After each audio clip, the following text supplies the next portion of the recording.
One. Today I was going to talk about the partner in business that Michael D. Cohen had. His name is Mr. Friedman, Evgeny Friedman. And they've been partners for several years, but recently Mr. Friedman was arrested and they had 4 sets of charges against him, 25 years each, which would have been 100 years in jail. And just in the last few days, he reached an agreement with them where he would plead guilty, and they're giving him no time whatsoever. But he has an agreement drawn up that he signed, I guess, on the things he's going to talk about, and the judge has that agreement now with him. So the way I understand it, if he varies from that agreement too much, they can withdraw this guilty plea and go back to the 4 counts of 25 years each. I haven't heard too much about these agreements, but the judge was talking about it and said that he had the agreement, and he asked him a question. Mr. Friedman says he was happy and satisfied with his lawyer and for the job that he did. The judge is Judge Lynch. He asked Friedman that he understood the nature of the benefit his attorneys had accomplished, and Friedman said yes, he spent long hours talking to his lawyers. But the thing that I caught that most people don't, and you should try to learn something from every one of these videos. I do, I hope you do too, but you can only be an expert in so many fields. But the judge said he had that agreement that he signed or he agreed to, and he better stick to that agreement. And that agreement's going to talk about the things he's going to testify against against Cohen, excuse me, his name's Friedman, against Mr. Cohen. And then I assume there are some things in that agreement, I wish I could see it, which maybe go on to the president, Trump, President of the United States. So that agreement is between him and the court. Naturally, he's going to testify against Cohen. And I assume he's going to say some things against Trump. It's too bad we can't see that agreement, but the judge talks like he has it locked up in his drawer or something. And that agreement's going to stay there as long as this guy Friedman talks like he's supposed to. Then the 100 years go away. I mean, most people, including me and you, I'm going to be talking real good. I'm not going to miss a period or a comment if the 100 years could come back. I mean, because that's going to be a long prison stay. So right now he got nothing. I know you probably are tired of hearing about this, but I'd like to know like how these agreements work, and I think people around the country, around the world, would also like to know. So right now we're sitting there where Friedman has an agreement. They got rid of the 100 years, and he's going to plead guilty to just probation, no time in jail or nothing. But the question is, what is he going to say in his guilty plea? There are 4 of them for 4 different things. This guy Friedman was a cab specialist. He had cabs, and Cohen had cabs, and they worked cabs together in partnership. Recently, over the last 3 years, Cohen pulled out of the cab management, and he let Friedman manage the cabs for him.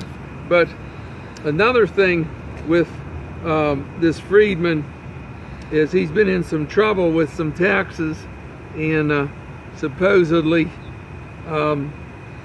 he owed money in taxes, and he's pled guilty, or he said he owed money in taxes.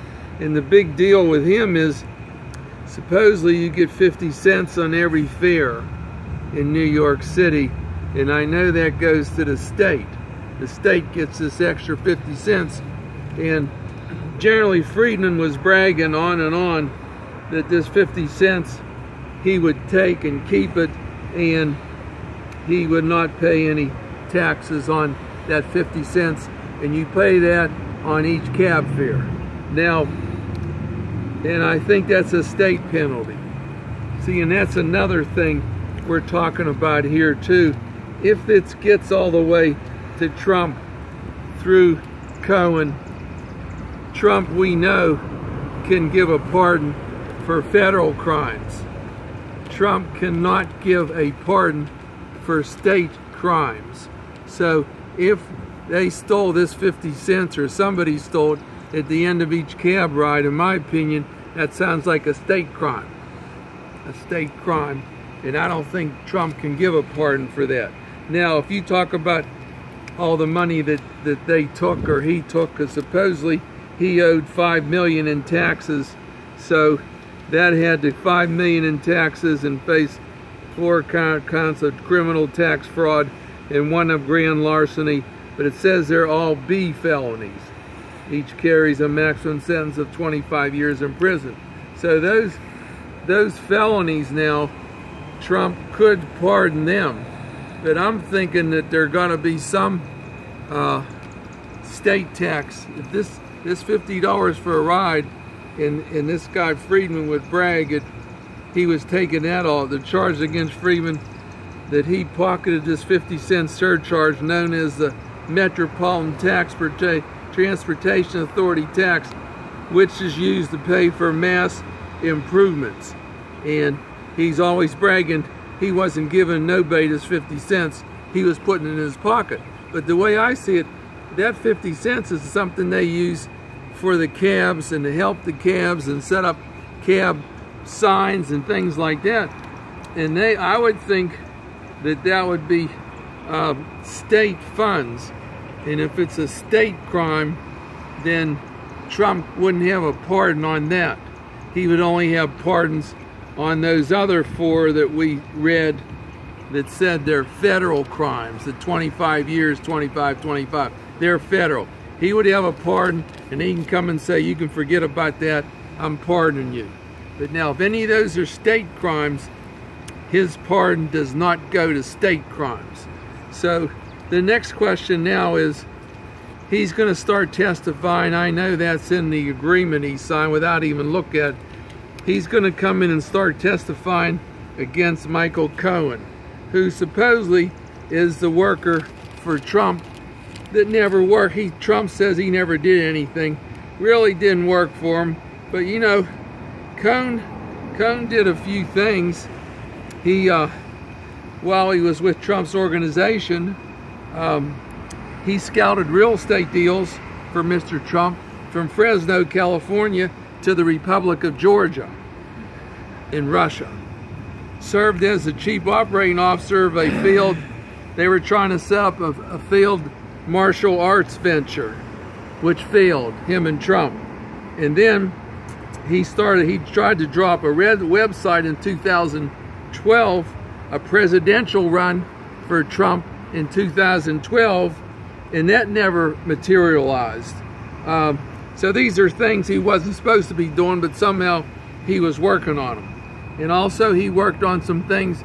As you know, he made a $25 million settlement on Trump University, a school that Trump owned, and Mr. Cohen worked on that too.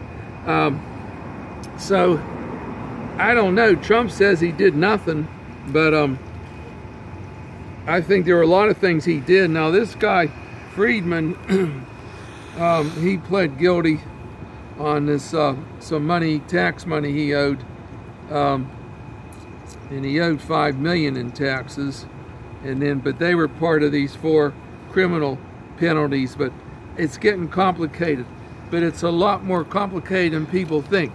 And the next question is the reason why we're here today. When this guy starts talking, Friedman, with the papers that the judge has next to his chair that Friedman pled guilty on, the 4 25-year counts, is any of that going to involve Michael Cohen first? And secondly, will any of that go through to President Trump? It's going to be real interesting, and I think we're going to be talking about this a lot more in the future. Thank you.